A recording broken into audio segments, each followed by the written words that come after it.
আর এই মুহূর্তে যে ছবি দেখছেন তা হলো জম্মু কাশ্মীরে উপত্যকায় একেবারে জঙ্গিদের খোঁজে তল্লাশি চলছে। বিভিন্ন জায়গায় জঙ্গিদের খোঁজে তল্লাশি। কুলগাম, সোপিয়ানে একাধিক এলাকায় তল্লাশি। গত কয়েকদিন ধরে উপত্যকায় চিরুনি তল্লাশি। সেই রকম ভাবেই যবে থেকে অপারেশন সিঁদুর শুরু হয়েছিল তবে থেকেই বারবার উপত্যকায় জঙ্গি সেনা সংঘর্ষ হয়েছে। আর আবার এটা চলছেই, এই জঙ্গিদের খোঁজে উপত্যকায় তল্লাশি চলছেই।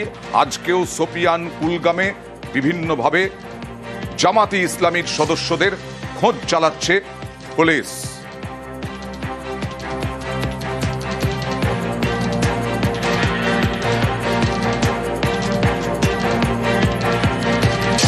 পুলিশ জানিয়েছিল সন্ধে ঠিক 6:52 লালকেল্লার সামনেই, কাছেই একেবারে ভয়াবহ বিস্ফোরণ। আর সিসি ক্যামেরার আরও একটি ফুটেজ, হাড়হিম করা ফুটেজ ধরা পড়ল বিস্ফোরণের মুহূর্তের ছবি। এবং সেই বিস্ফোরণের মুহূর্তে দেখা যাচ্ছে তখন বাজে 6:50 হয়ে 57 সেকেন্ড। কিছুটা হেরফের এই সময়ের সিসি ক্যামেরা ফুটেজে বিস্ফোরণের মুহূর্তের ছবি। আর সেই সময়ে দেখা যাচ্ছে লালকেল্লার সামনে জঙ্গি হামলায় যে নিহত হয়েছিল 12 জন, 6:50 57 সেকেন্ড ভয়াবহ বিস্ফোরণে কেঁপে উঠল দিল্লি। প্রচুর মানুষ ছিন্ন ভিন্ন হয়ে গেলেন। গাড়িতে আগুন লেগে গেল। 10 থেকে 12টি গাড়িতে দাউ দাউ করে আগুন জ্বলল। ছিন্ন ভিন্ন হয়ে গেল দেহ। দেহ শনাক্ত করতেই এখন সমস্যা। ট্যাটু দেখে দেহ শনাক্ত করতে হচ্ছে। ছিন্ন বিচ্ছিন্ন হয়ে গেছে।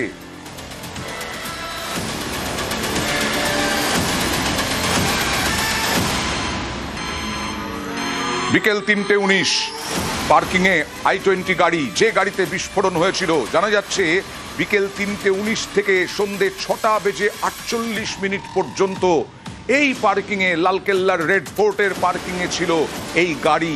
3 ঘন্টা ড্রাইভার, যে চালক ওই গাড়ির, অর্থাৎ উমার নবী, নামেইনি নাকি গাড়ি থেকে। কেউ জিজ্ঞাসাও করেনি, কারো সন্দেহ হয়নি যে একটা I-20 গাড়ি, ড্রাইভার নামছে না। কিন্তু তাও 3 ঘন্টা ধরে কেন ওই গাড়িটি পার্কিং লটে রয়েছে। আর যেটা বলছিলাম, 6:52 বিস্ফোরণ পুলিশ দাবি করেছিল, কিন্তু দেখা যাচ্ছে 6:50 57 সেকেন্ডে সামান্য হেরফের এই সময়ের। आज करीब 6:52 पे एक यहाँ पे रेड लाइट पे एक स्लो मूविंग व्हीकल जो रेड लाइट की तरफ आके रुका था, उसमें एक ये एक्सप्लोजन हुआ है। उस वक्त गाड़ी के अंदर जो पैसेंजर्स उसके अंदर ही थे, और इस एक्सप्लोजन से जो है आसपास की गाड़ियों में भी क्षति हुई। जैसे ही इसकी खबर मिली, हम सारी एजेंसीज जो है, Delhi police, FSL, NIA, NSG, उनकी टीम्स यहाँ पे आ चुकी हैं और हालात का जायजा भी ले रही है। हर तरीके से इस जो है एक्सप्लोजन के बारे में जांच की जा रही है। দিল্লির এই ভয়াবহ বিস্ফোরণে আবার তুরস্ক যোগ। তুরস্কে বসেই একেবারে চক্রান্ত করা হয়েছিল এই বিস্ফোরণের থেকেও আরো বড় বিস্ফোরণের, আরো বড় নাশকতার। তুরস্কেই দিল্লি বিস্ফোরণের ছক। তুরস্কে গিয়েছিল আদিল আর মুজাম্মিল। তুরস্কেই জঙ্গি হ্যান্ডলারের সঙ্গে যোগাযোগ হয়। আদিল, মুজাম্মিলের থাকার ব্যবস্থা হ্যান্ডলারের। বিদেশে বসেই দিল্লিতে নাশকতার ষড়যন্ত্র।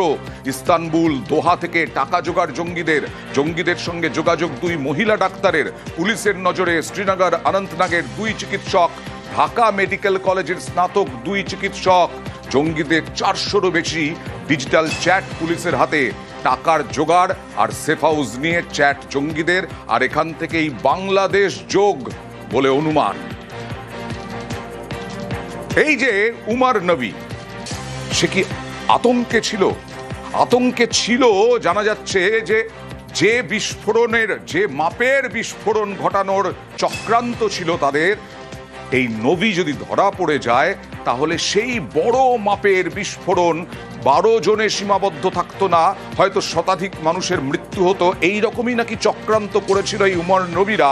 যেহেতু পর ধরা পড়ে যাচ্ছে জঙ্গিরা, চিকিৎসক জঙ্গিরা, ডাক্তার জঙ্গিরা, তাই আতঙ্কে ভয়ে ছিল সে যদি ধরা পড়ে যায় তাহলে সবটা ফাঁস হয়ে যাবে, তাই আত্মঘাতী বিস্ফোরণ। দিল্লি বিস্ফোরণে চাঞ্চল্যকর তথ্য, বিস্ফোরক সহ ধরা পড়ার ভয়ে ভুল করে বিস্ফোরণের অভিঘাত দেখে প্রাথমিক অনুমান তদন্তকারীদের। দিল্লি, ফরিদাবাদ সহ দেশ জুড়ে জঙ্গি বিরোধী অভিযান।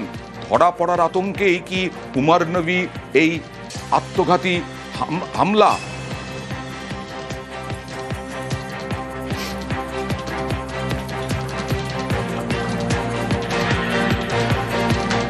আর এই উমর নবী কে? উমর নবী চিকিৎসক। এই উমর নবী আত্মঘাতী জঙ্গি, আত্মঘাতী বিস্ফোরণ ঘটায়, সে চিকিৎসক। এও জঙ্গি তালিকায় উমর নবী 5-6 বছর ধরে সন্ত্রাসের প্রশিক্ষণ নিয়েছে। এমনকি এই উমর নবী মাসুদ আজহার, রউফ আসগার এদের কথা শুনতো। মাসুদ আজহার, রউফ আসগার হচ্ছে মাসুদ আজহারের ভাই। তাদের ভাষণ শুনতো, তাদের কথা শুনতো। জঙ্গি গোষ্ঠীর সবচেয়ে কট্টর মৌলবাদী ছিল নাকি এই উমর। দিল্লি বিস্ফোরণের দিন ফরিদাবাদে পুলিশি অভিযান হয়। ফরিদাবাদে পুলিশের জালে উমর নবীর ঘনিষ্ঠরা। জেরায় তার নাম ফাঁসের আশঙ্কা উমর নবীর। আতঙ্কেই দিল্লির লালকেল্লা এলাকায় উমর নবী।